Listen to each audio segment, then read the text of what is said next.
an eclectic, exotic place with a transient and temporary population. According to the 2020 census, there are over 46,000 inhabitants, with another 20,000 people living and working in Tulum as a floating population. I decided to stay for a while to become one of these floating people. So I set out to find a month-to-month rental, and my goal was to find a place for under $1,000 that gave me a good night's rest, hot water, and fast enough internet that I could work remotely in reality TV. This is the story of how difficult that proved to be.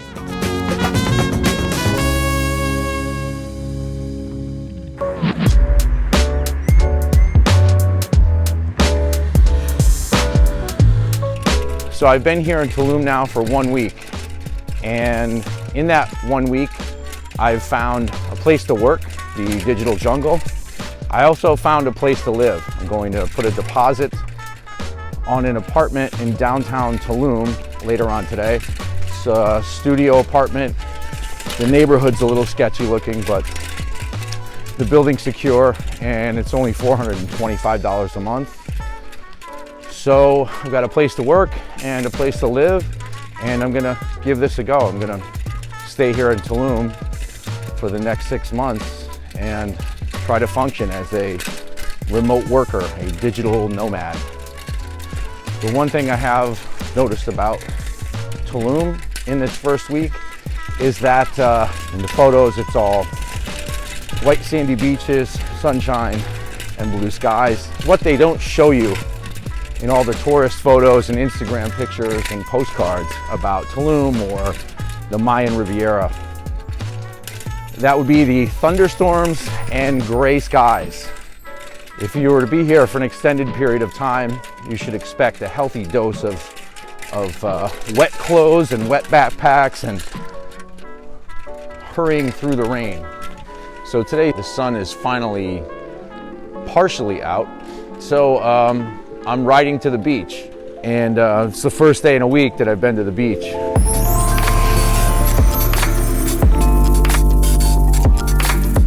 Now, I would not describe myself as a beach person, but the water in this part of the Caribbean is otherworldly.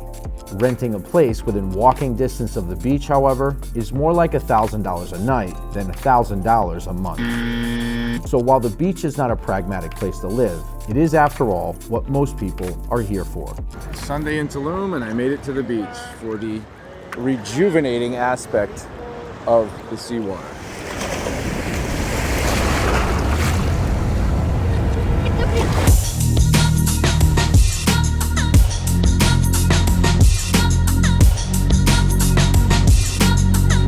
So, like a lot of people that stay here for a few months, what I did was look for a long-term rental in Centro. It's about 5 kilometers from the beach, but it's an entire universe away from the one in the hotel zone.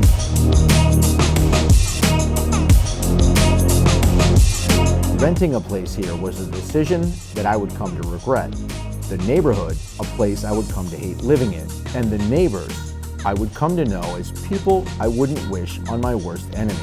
But for $425 a month with fast internet, it was a deal.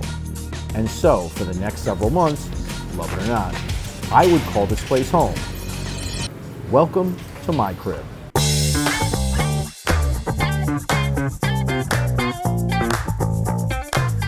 So this is what $425 a month gets you in downtown Tulum.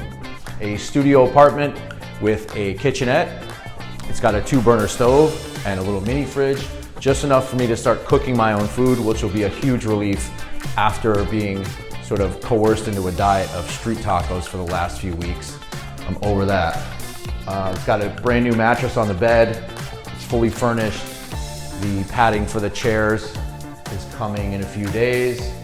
There's an air conditioning unit, and the TV is on the way.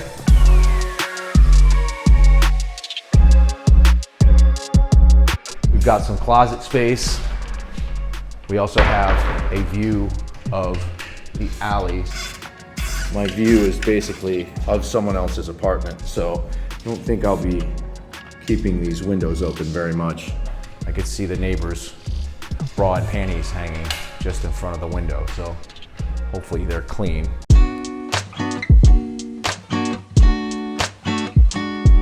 Small but modern bathroom. There's plenty of water pressure and hot water, most importantly. The hotel I was in for the last week did not have hot water, so I'm about to take the first hot shower in about 8 days, which, as you can understand, I'm pretty excited about. So this is it. Downtown Tulum for $425 a month. At first I was okay with the neighborhood, despite its rough edges, and the apartment did work great as an office. With Wi-Fi speeds of about 100 megabytes per second, I was able to continue remote work as an editor in reality TV. Sleeping here, though, is a different story. Remember those neighbors with the underwear in the window? They got belligerently drunk every other night and sang ranchero music until 6 in the morning. I'm trying to sleep, you suckers. And just for good measure, the Pentecostal church across the street started its services right around bedtime.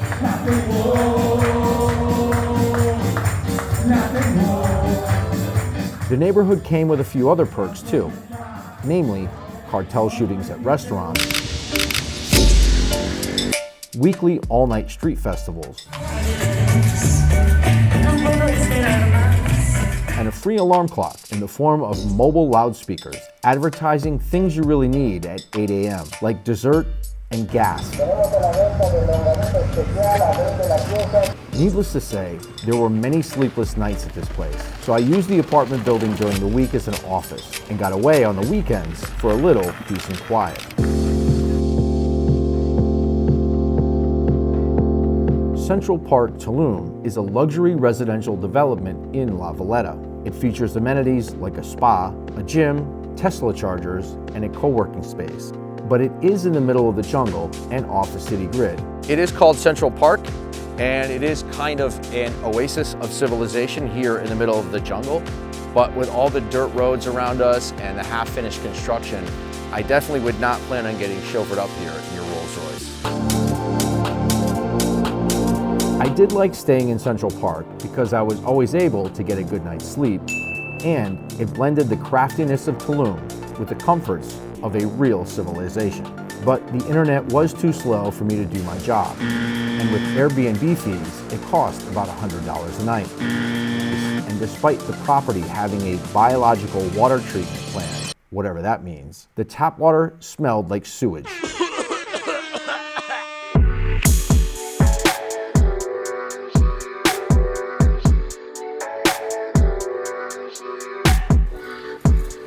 Another way I escaped my sleepless neighborhood was to grab last-minute deals off of Priceline, like this, a Splendor by Wyndham Tulum Nook, also for about $100 a night. It offered total peace and quiet in the middle of the jungle, halfway to the beach from downtown. It had fast enough internet for me to work from there, but did not have hot water.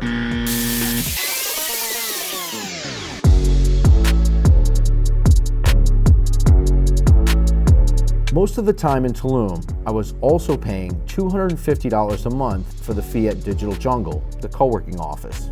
There were so many people on the internet there choking the bandwidth that it didn't always work for my reality TV job, but it did offer me a sane and civilized place to go when my apartment became way too chaotic. So between the $425 a month for the apartment, the $250 a month for the co-working space, and about $250 on average every weekend for hotels and Airbnb, I was spending about $1,700 a month in rents. Would I make that same choice again? No.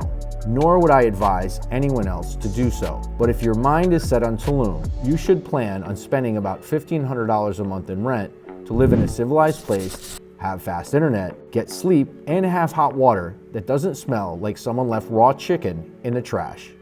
Subscribe and stay tuned to more of my colorful commentary about my adventures in the Mayan Riviera.